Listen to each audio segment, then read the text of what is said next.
Hey there. Today we're going to be doing a project I've been meaning to do for a while.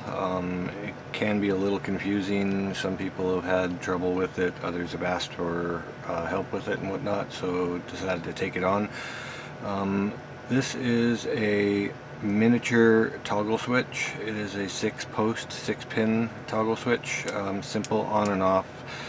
It's meat and potatoes. There's no LEDs and bells and whistles and whatnot on it. Relatively easy to figure out how to wire up by yourself.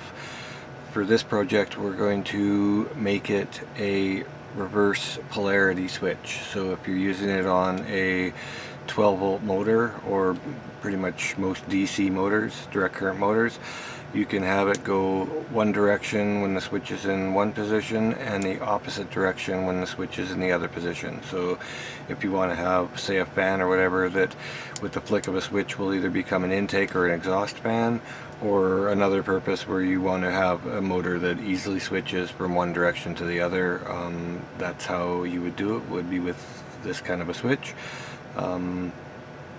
Pretty much work with any 6-pin toggle switch, some other ones as well. I've decided to torture myself and do it with a micro. Other than that, it's pretty much the same as most toggle switches, so it's just a shrunken down version. We'll have to do some jumper wires and soldering and heat shrink, of course. It wouldn't be my channel without heat shrink. And we'll be back in a second to get started on that. Okay, for this project you will need some small gauge wire. It is a micro switch after all. You'll need some heat shrink, something to hold the switch, makes it easier. I've decided to use a piece of wood in this case, but you can use a vise or whatever you happen to have, your fingers if you're brave. You have 6 pins. You will have 2 of them will be for your power in, so you'll have 12 volt positive, 12 volt negative. You'll have 2 that are out to the motor that you're going to wire it into, or whatever the load is, direct current motor. So you'll need 2 for that, your 12 volt positive again, 12 volt negative again, and then you'll need 2 short jumper wires to jump over to the 2 remaining posts, and that way when the power is on here, it'll be on in one direction, and when you flick the switch, the motor will switch over to the other direction. So you have one in, one set of ins, one set of outs, and that's it. If you want to have it so that you can actually have it an on-off position as well as forward and reverse, then you will require another switch for this wiring method. So something to take into account when you're setting up your system. And it's not really that hard. The hardest part is going to be connecting the short wires into the right location, because it is fairly small and there's not a lot of room to work there. We'll be using some smaller gauge wire, solder, and that's about it. It's not overly hard. It's just, you know, new and different kind of a deal. So alright, I will get started on the wire sections and we will be back in 1 second. Okay, the first thing I'm going to do is take out the power wires from the battery. So I will take one black and I'll take one red out of my little bundle there. And then I'm going to take out 2 wires that will be used as the jumpers, and for those I'm going to use a blue and a yellow just to show where the wires are going to be going, keep them separate from the other ones a bit. So I like to keep dark colors together when doing the wiring, so I'm going to put the blue and the black together. This will represent the negative side of the intake for the electricity, the power. And I'm going to put the yellow and the red together to represent the positive in. And you don't need them to be very long, and of course you want to make sure that they are even, so you don't have one wire protruding out further than the other wire. It's not a big thing, but it does make a difference if you're trying to go through a small eyelet or whatnot. If you have one wire that's longer than the other wire and they're twisted together, then that one wire can crumple as it's going through, and it just becomes a pain in the arse to try and get it to work. So Okay, our first step will be to put those connections in through the switch here. As long as everything is kept the same, it shouldn't matter too terribly much as to how you go through. I mean, meaning that it doesn't matter if you put the positive to one particular post or not. It's as long as you keep it consistent all the way through, you'll be fine. And once you get it through the little eyelet, you can use your pliers to kind of pull it through the rest of the way. And then once you get it through, you bend the one end back up onto itself and give it a twist.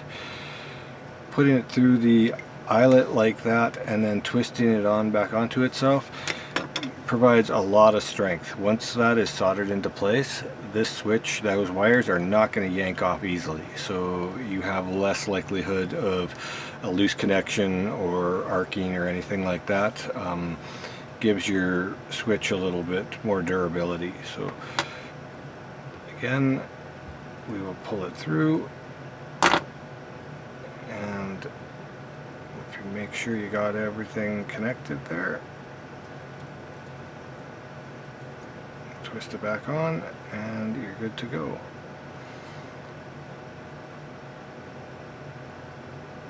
Came back off a little bit.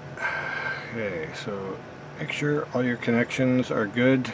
Your wires can be a little bit longer left in place as long as they run up against the wire itself, so that when you put your heat shrink and stuff on, it will fit over top of it and it's not jaggedly sticking out and causing a problem for the sleeve to slide over it.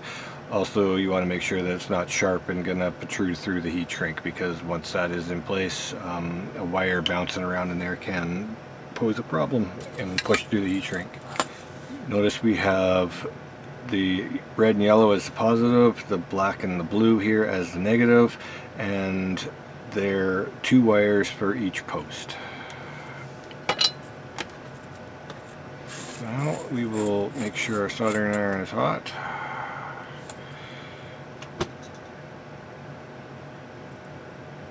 One, and make sure that's down there a little bit.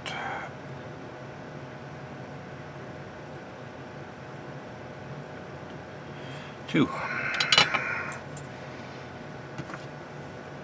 Not giving it a big squeeze, I'm just basically putting the pliers on there briefly, and that will suck the heat out, acts like a heat shrink, or sorry, heat sink, and gets the heat out of there real quick. Test your connections, make sure that they're fairly solid.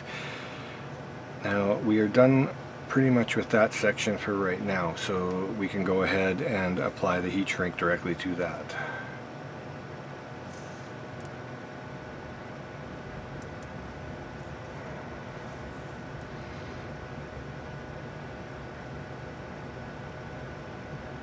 Okay, this one is being a bit of a pain, so like I said, if you have any problem with it not staying in place, running up the wire, and it will decide it wants to stick out, get it off of there, smooth it down, trim off any excess, and then slide your heat shrink down over top of it.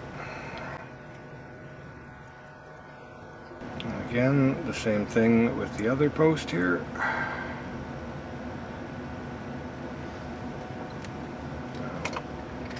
We can go ahead and shrink those in place just to make them nice and easy. Those are pretty much done.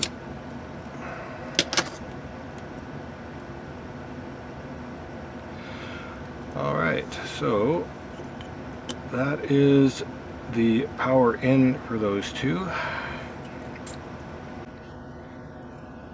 Give me a second and we will continue on with the rest of it. Alright, for this next section we are going to separate off the blue one and the yellow one, because those are the ones we're going to use as the jumpers to go over to the other ones.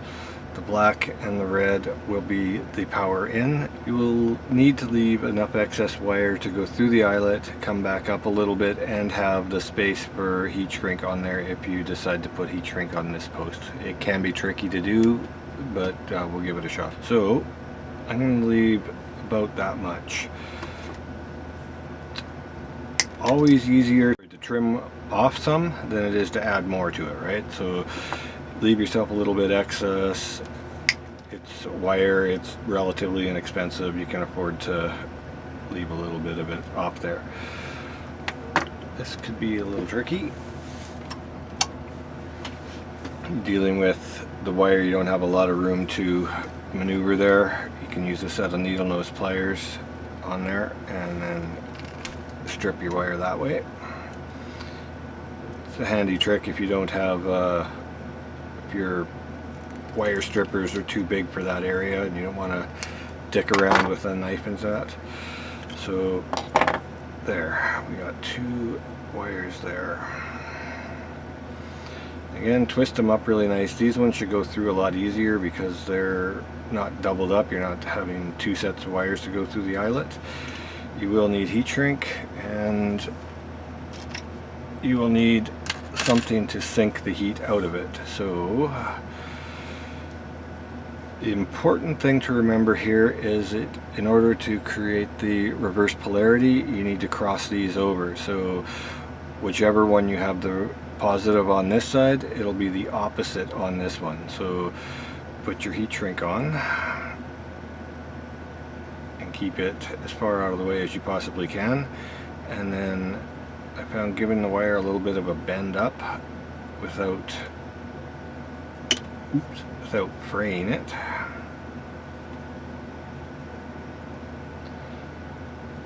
So you give your wire a little bit of a bend up and then put it through the eyelet. You might have to bend it up a little bit more depending on your eyelet. Once you get it enough through that you can actually see it and it'll stay there, it's easier just to use some pliers. And it can be difficult to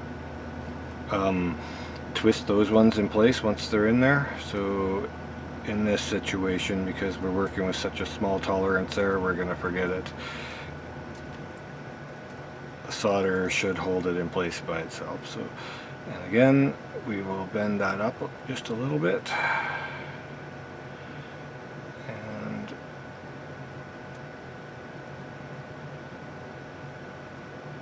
put it through, hold it in place.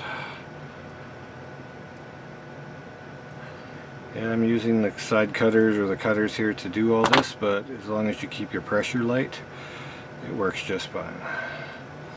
Okay, now if you've used heat shrink a bit, you know that once you get your soldering iron fairly close to that, it is going to run the risk of shrinking your heat shrink on you. The trick for that is a couple of alligator clips. One will work, 2 is better, and put them between your heat shrink and the point where you're soldering.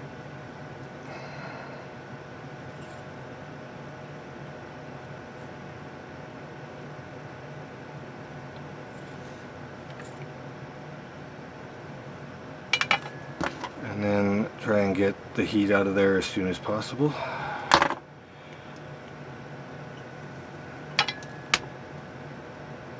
Again, if you have any burrs or whatnot, get them out of there right away. You don't want to leave those in place.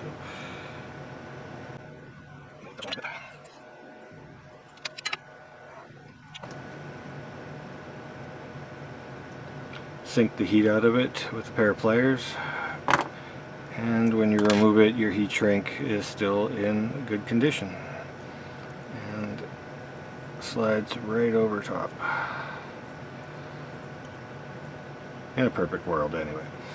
Okay, and we will do the exact same thing with this one over here. Again, apply the alligator clips in place between your heat shrink and your soldering point.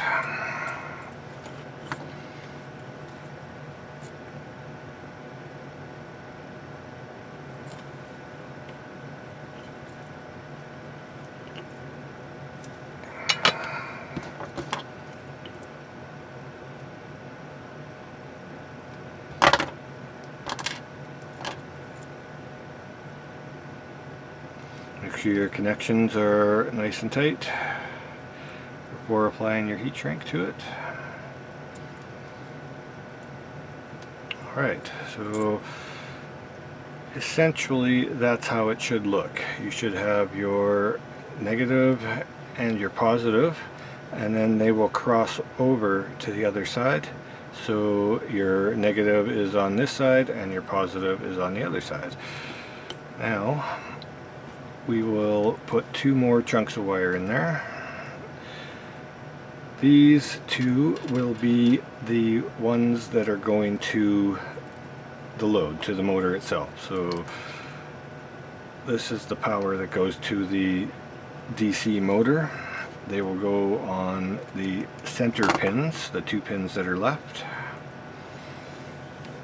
We can put the heat shrink on after. These ones, you will keep them in line with the first one. So if your positive is on this side, then put your positive on the same side here for the ones to go out to the motor. Okay. Working in the middle of this one can be a little tricky, but once you get in there, you shouldn't be that bad.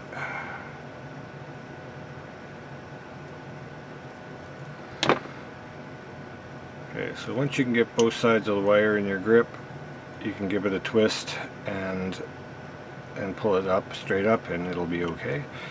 We will do the same thing with the black wire here. I've had a lot of people ask about this particular wiring setup with the reversing the polarity. It seems more difficult than it actually is, but once you get your head wrapped around how it works and you actually see it in action or see it put together, then it becomes really easy. You have that aha moment and go, oh man, that's ridiculously easy. Okay, and get your wires straight up and down. Make sure your heat shrinks are in place. If you haven't already heat shrink these ones, make sure that they are in the final position before you begin your soldering of the last 2 posts there, because once you put the heat near them, they will shrink up whether you want them to or not. So alright, we got, now we'll do these last 2. Alright, those are in place and nice and tight. If you haven't worked with heat shrink before, make sure your posts are cool enough before you try and put your heat shrink down over top of it, because even slightly warm, it can activate the heat shrink and then it becomes a bear to try and actually get them on to the post properly, because they shrink halfway down or whatnot. So it's always good to make sure that your posts are cool enough, and once you work with it a little while, you know how long you have to wait, or if you need to sink the heat out with a pair of pliers or whatnot. Alright, I bought myself a rework station and fancy dials, and it's got the heat gun and whatnot on it, and I still always find myself reaching for my lighter to do the actual heat shrinking on it.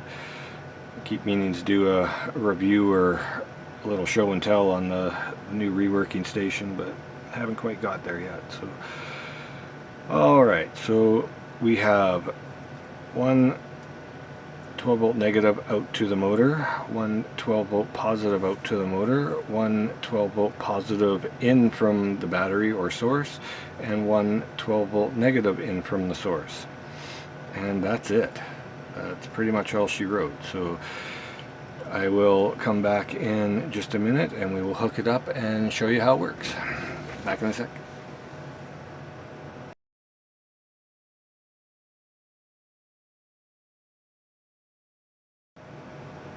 Alright, so to make this really easy, I'm going to use a multimeter in place of an electric motor, and I'm going to wire this up and show you how it will actually function. So, as I said before, we will have our positive coming in from the battery off on this side. We will have our load to the motor coming out of this side.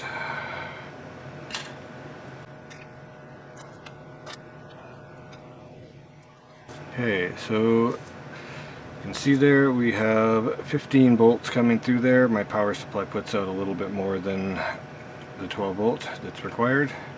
And as soon as I flick the switch, it'll go to, you'll see the negative come up on this side and tell you that it's actually reverse. There you go. The negative comes up on that side and it's actually minus 15 volts and reverse polarity, sorry, not minus. And there it's the straight 15 volts going that way, almost 16 volts. Again with the negative and positive. So on that way the motor would be going in the forward direction, and flick the switch, it would be going in the reverse direction. Simple as that. So that in a nutshell, in the most basic terms, is how you wire up a miniature 6-pin 12 volt toggle switch to run a electric motor forward and reverse the polarity on it. Thanks for watching. Thank you for supporting my channel. If you have any questions, comments, think I've done something wrong, think I've done something right, suggestions for future projects and whatnot, I'd love to hear them. I always like to hear the feedback, and I really do try to get back to everybody. Again, thanks for supporting my channel, and like and subscribe if you feel like it. It's appreciated, but yeah, I always try and remind people as you do. Thanks for watching, and until next time, take her easy.